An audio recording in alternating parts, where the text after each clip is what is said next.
بسم اللہ الرحمن الرحیم۔ السلام علیکم محترم ناظرین، سرزمین عرب کی سب سے باوقار اور امیر خاتون آرام فرما رہی تھی۔ ہوا میں ایک روح پرور نظارہ دیکھتی ہیں کہ آسمان سے آفتاب ان کے گھر کے آنگن میں اتر آیا ہے۔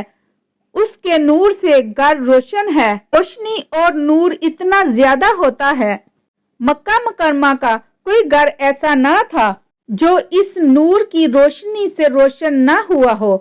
اس خوبصورت حباب سے وہ جب بیدار ہوتی ہیں تو خوشگوار حیرت میں مبتلا ہوتی ہیں کہ بہت اچھا اور عجیب و غریب حباب تھا۔ انہوں نے اپنے طور پر اس حباب کی تعبیر نکالنے کی بہت کوشش کی، مگر وہ کوئی بھی نتیجہ نہ نکال سکی۔ پھر انہیں اپنے چچا زاد بھائی نوفل بن ورقہ کا خیال آیا، جو اس دور کا مشہور عالم تھا۔ اپنے حباب کی تعبیر کے سلسلے میں آپ اپنے اس چچا زاد عالم فاضل شخص کے پاس گئیں اور اپنا حباب سنایا۔ ورقہ بن نوفل نے توجہ سے حباب سنا تو اس کا چہرہ خوشی سے روشن ہو گیا۔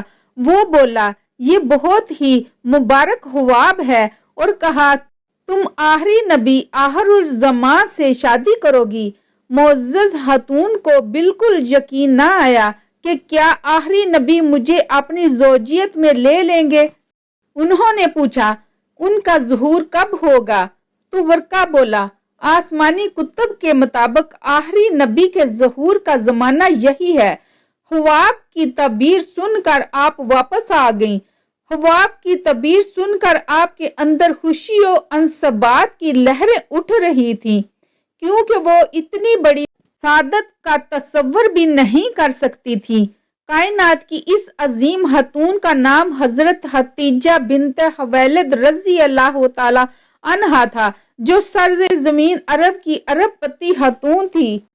آپ حسین و جمیل، عالی نسل اور رئیسہ تھیں۔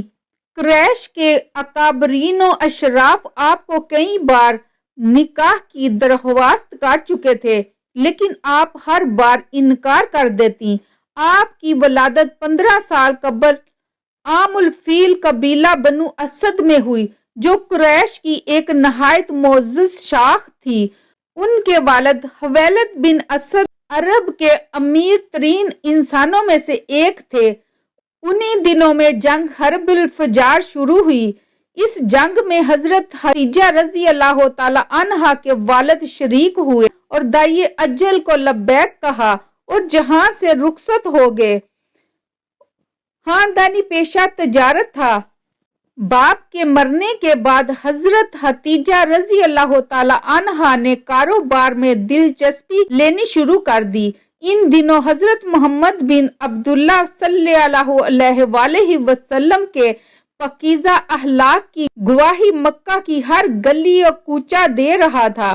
آپ صلی اللہ علیہ وآلہ وسلم کو امین کے لقب سے پکارا جاتا۔ حضرت خدیجہ رضی اللہ تعالی عنہا کی عقیدت نواز نگاہیں بھی کسی ایسے ہی اعلیٰ فرد مقدس کی جستجو میں تھیں۔ بسط ادب سامان تجارت ملک شام لے جانے کے لیے درخواست کی۔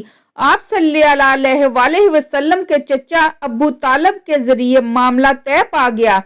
حضرت خدیجہ رضی اللہ تعالی عنہا کا غلام میسرہ بھی ساتھ تھا۔ اس تجارت سے پہلے کی نسبت دگنا منافع ہوا۔ واپسی پر غلام میسرہ کے کہنے پر نبی کریم صلی اللہ علیہ وآلہ وسلم حضرت خدیجہ کو ملنے گئے تاکہ نفع کے بارے میں بتا سکیں۔ ظہر کا وقت تھا۔ حضرت خدیجہ رضی اللہ تعالی عنہا دوسری عورتوں کے ہمراہ بالا خانے میں بیٹھی تھیں۔ دیکھا کہ حضرت محمد بن عبداللہ صلی اللہ علیہ وآلہ وسلم اپنے اونٹ پر تشریف لا رہے ہیں اور 2 فرشتے ادھر ادھر سایہ کیے ہوئے ہیں۔ یہ مسحور کن منظر دیکھ کر حضرت خدیجہ رضی اللہ تعالی عنہا حیران رہ گئیں۔ آپ کی ساتھی عورتیں بھی حیران تھیں کہ اس چلچلاتی دھوپ میں سوائے آپ صلی اللہ علیہ وآلہ وسلم کے اوپر سایہ کیے اور کہیں نہیں تھا۔ جب آپ صلی اللہ علیہ وآلہ وسلم آئے تو حضرت خدیجہ رضی اللہ تعالی عنہا نے دروازے پر استقبال کیا اور خوش آمدید کہا تو نبی کریم صلی اللہ علیہ وآلہ وسلم نے سفر شام اور تجارتی منافع سے متعلق گفتگو کی۔ حضرت خدیجہ رضی اللہ تعالی عنہا آپ صلی اللہ علیہ وآلہ وسلم کی ایمانداری اور اخلاق سے بہت متاثر ہوئی اور طے شدہ منافع سے دگنا منافع آپ صلی اللہ علیہ وآلہ وسلم کو پیش کیا۔ جب مصرع آیا تو حضرت خدیجہ رضی اللہ تعالی عنہا نے بڑی حیرانگی سے کہا کہ محمد بن عبداللہ صلی اللہ علیہ وآلہ وسلم کے اوپر سایہ تھا، تو وہ بولا میں نے شام کے سفر میں بہت کچھ دیکھا اور سنا۔ جب بھی ہمارا قافلہ چلتا اور دھوپ تیز ہوتی تو دو فرشتے آپ صلی اللہ علیہ وآلہ وسلم پر سایہ کر دیتے۔ مصرع نے دوران سفر بہت سارے روح پرور واقعات کا ذکر کیا تو حضرت خدیجہ رضی اللہ تعالی عنہا کو اپنا وہ خواب یاد آ گیا اور سوچنے لگی کیا محمد بن عبداللہ صلی اللہ علیہ وآلہ وسلم نبی آخر الزمان ہیں۔ پھر حضرت خدیجہ رضی اللہ تعالی عنہا نے اپنی سہیلی نفیسہ کے ذریعے آپ صلی اللہ علیہ وآلہ وسلم کو شادی کا پیغام بھیجا اور پھر آپ صلی اللہ علیہ وآلہ وسلم کی ایما پا کر اکابرین خاندان کی موجودگی میں آپ صلی اللہ علیہ وآلہ وسلم سے نکاح ہو گیا اور اپنا سارا مال نبی کریم صلی اللہ علیہ وآلہ وسلم کے قدموں میں ڈال دیا کہ آپ صلی اللہ علیہ وآلہ وسلم جس طرح چاہیں استعمال فرمائیں۔ حضرت خدیجہ رضی اللہ تعالی عنہا کے پاس بے شمار باندیاں اور غلام تھے، لیکن آپ صلی اللہ علیہ وآلہ وسلم کی محبت نے یہ گوارا نہ کیا کہ کوئی اور آپ صلی اللہ علیہ وآلہ وسلم کی خدمت کرے۔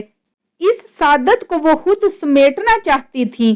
آپ صلی اللہ علیہ وآلہ وسلم کا سارا کام وہ خود کرتی۔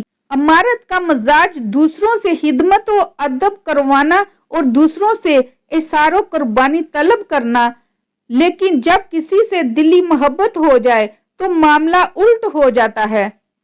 اور جب حضور صلی اللہ علیہ وآلہ وسلم نے نزول وحی کے بارے میں اپنی محبوب زوجہ محترمہ کو بتایا تو انہوں نے کہا بے شک آپ صلی اللہ علیہ وآلہ وسلم سچ کہتے ہیں، اور جب اعلان نبوت فرمایا تو آپ فوراً ایمان لے آئیں۔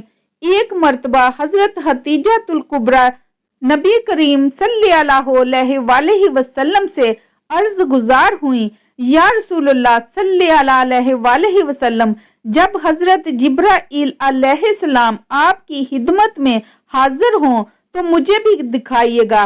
چنانچہ جب حضرت جبرائیل علیہ السلام آئے تو حضور اکرم صلی اللہ علیہ وآلہ وسلم نے فرمایا خدیجہ ادھر آؤ اور میری دائیں ران کی قریب بیٹھ کر دیکھ لیجئے۔ چنانچہ انہوں نے ایسا ہی کیا۔ آپ نے دریافت کیا تم جبرائیل علیہ السلام کو دیکھ رہی ہو؟ عرض کیا ہاں۔ پھر آپ نے کہا بائیں طرف دیکھو، اور پھر سامنے کی طرف سے دکھایا۔ حضرت خدیجہ الکبریٰ رضی اللہ تعالی عنہا نے حضرت جبرائیل علیہ السلام کو دیکھتے ہی عرض کیا یا رسول اللہ صلی اللہ علیہ وآلہ وسلم، یہ واقعی حضرت جبرائیل علیہ السلام ہے، شیطان ایسی صورت اختیار نہیں کر سکتا۔ پھر حضرت خدیجہ رضی اللہ تعالی عنہا اپنے چچا زاد بھائی ورقہ بن نوفل کے پاس گئیں، ان سے آپ کی تمام کفیات بیان کی۔ وہ بولے خدا قدوس کی قسم جس کے قبضہ میں میری جان ہے، باخدا اگر تم ان باتوں میں سچی ہو تو سمجھ لو یہ وہی ہے۔ یہ وہی ناموس اکبر آئے تھے جو حضرت موسیٰ علیہ السلام کے پاس آیا کرتے تھے۔ ورقہ بن نوفل آپ صلی اللہ علیہ وآلہ وسلم کی خدمت میں حاضر ہوئے اور آپ صلی اللہ علیہ وآلہ وسلم کے سر اقدس کو چوم لیا۔ اعلان نبوت کے 7ویں سال